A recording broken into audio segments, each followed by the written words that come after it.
right, you're watching the Power Hour, and today we have a special guest with us who has bravely come forward to share his story of overcoming childhood trauma.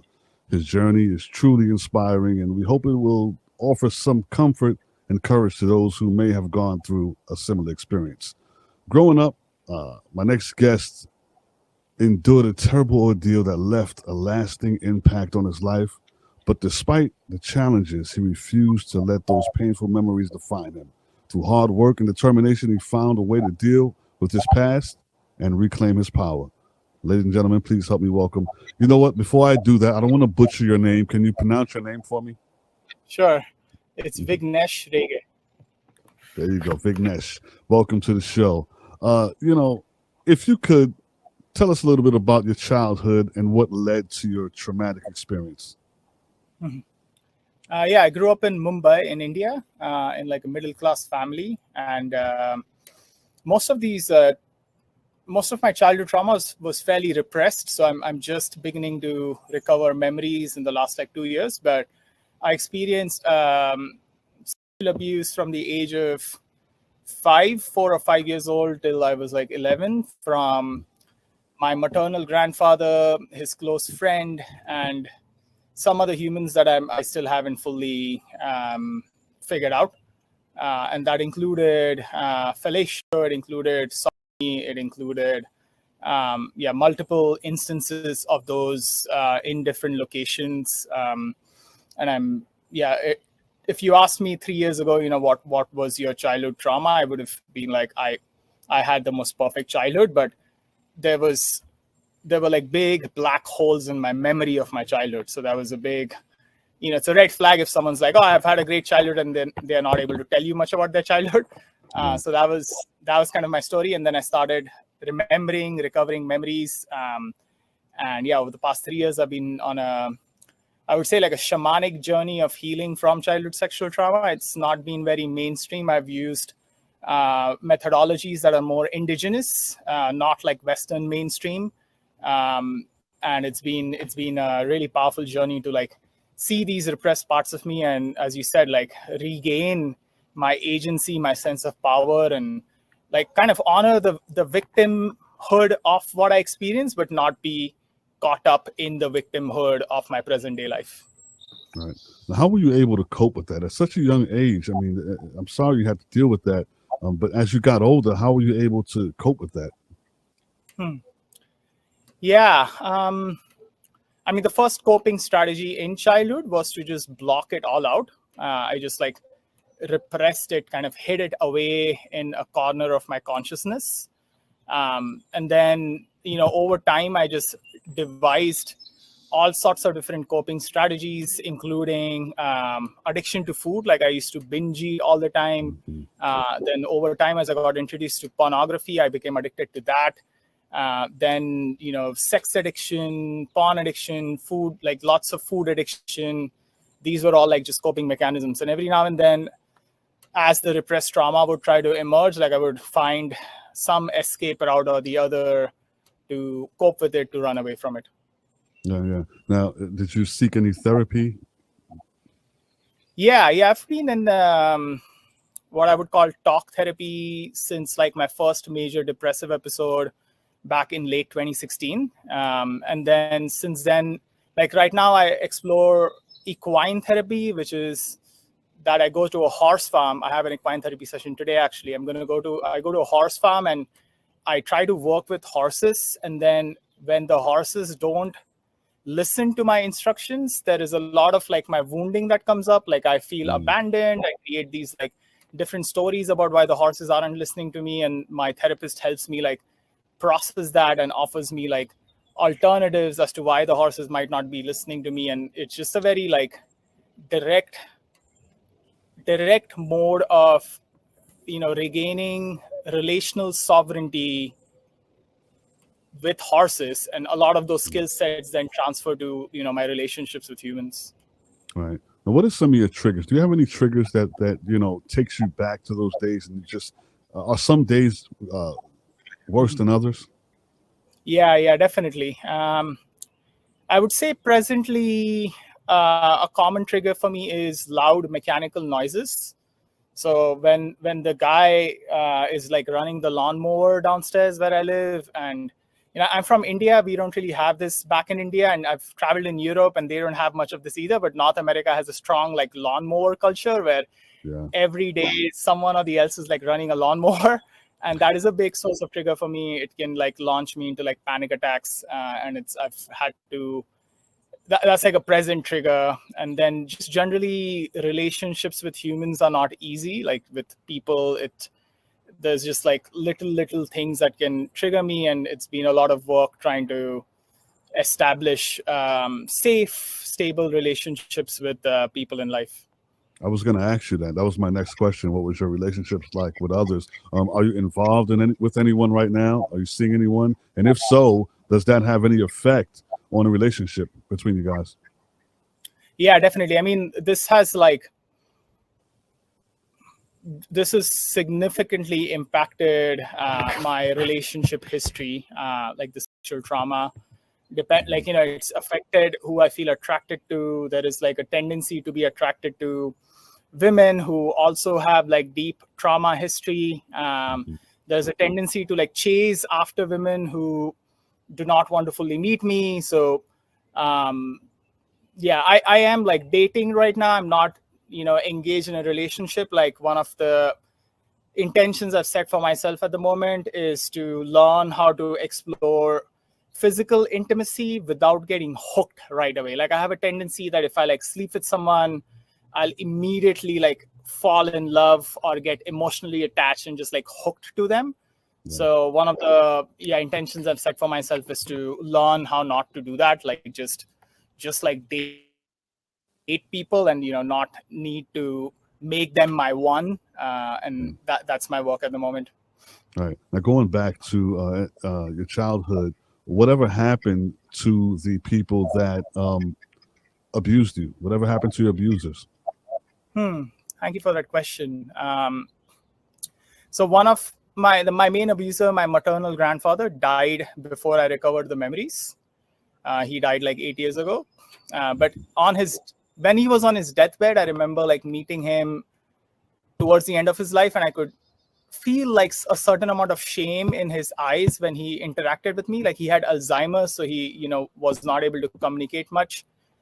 And it was confusing to me. Like I was like, why is he like not just clearly happy to see me? Why do I feel the shame? It makes sense now as to why I was feeling that shame in him. The other abuser, his good friend, who's also like a relative, is alive. And it's interesting that you asked me this question, because I've been sitting with the question of lodging a police complaint against him in the Indian court system. Like, since 2011, India has had a law against childhood sexual abuse, which is great. But I don't think there are many examples of humans successfully applying or fighting those cases in the court. And it's my birthday today, and I was considering gifting myself a court case against the perpetrator who's still alive. And I'm still not sure, because it's very edgy and vulnerable to do that. But I'm trying to slowly like make my way towards that. Right. Now, what's in your heart? How do you feel about him? Is there hatred there? Do you want to, what's in your heart for him? How do you feel?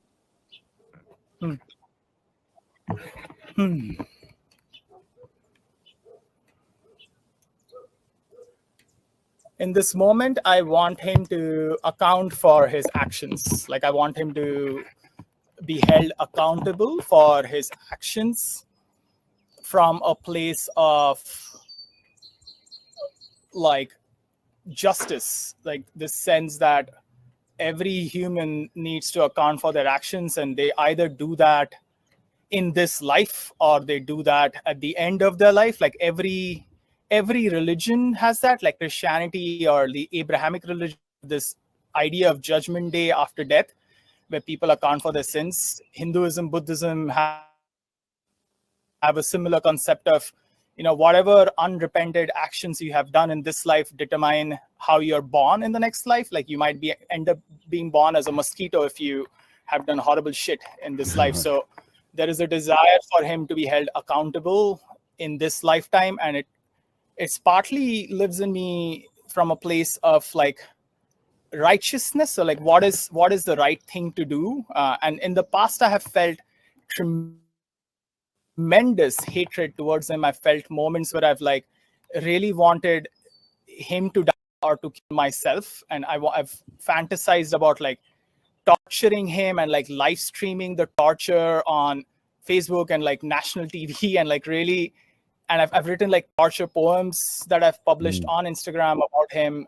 So I've gone through that journey of like tremendous rage. There has been a desire in general to like forgive him. Like if he sought forgiveness from me, like truly from his heart, I would be actually really happy. Like I would meet him there. Like I would try my best to meet him there. But I tried approaching him earlier this year in Jan, and his daughter, who's my aunt, blocked me from conversing with him. So my plan right now is to prepare the paperwork to lodge a court case and let my aunt and uncle know that, hey, I'm planning this.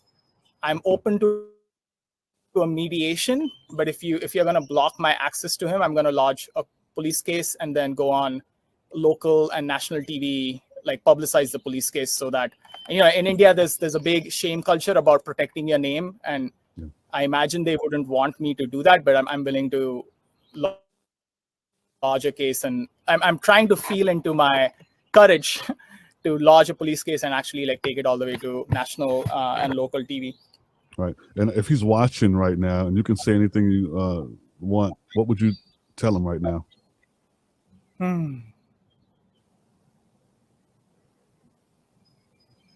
Yeah, I would ask him to recount exactly what he did to me, and who else did he abuse sexually, who else did he rape, and I would ask him like why he did this and how he feels about it right now.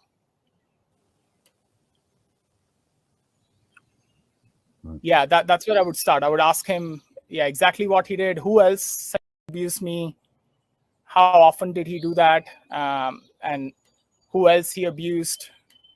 So that's the place where I would start. Okay. Where in your life are you right now, mentally, spiritually? Are you where you want to be, or is it still a work in progress? I love that question.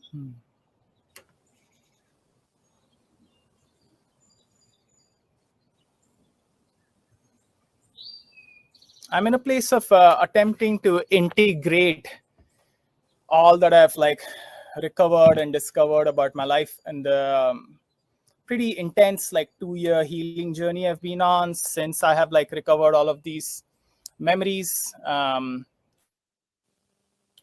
then from that place, I'm desiring stable like life partnership, like so that I can start a family of my own. I'm desiring work that feels aligned with my soul's purpose, and I have bits and pieces of that in progress, but it's not fully landed yet. And I'm also desiring like a close group of community friends that, you know, I have a regular relationship with.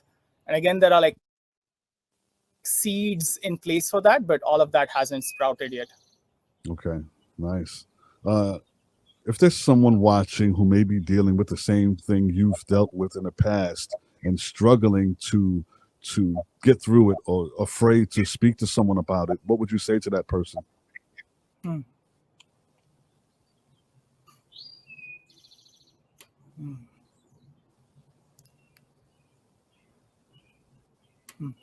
Yeah, I would say find someone who has a similar history, a similar trauma history, and start there. Like start by talking to them. And there's like 7.5 billion humans on the planet. So as horrific as some of our traumas are, like we are not alone in it. There is many others who have gone through something similar. And there are others who are like slightly further along than where you might be, who have a very similar trauma history. So I found it easiest to just share my story there first, and then also just practice talking about this openly and see who sticks around and who doesn't. Like that is like the real litmus test for relationships in general. And in some ways, those who are meant to be in your life are going to be in your life, and those who are meant to fall away are going to fall away. Yeah, that's what I would say. Wow.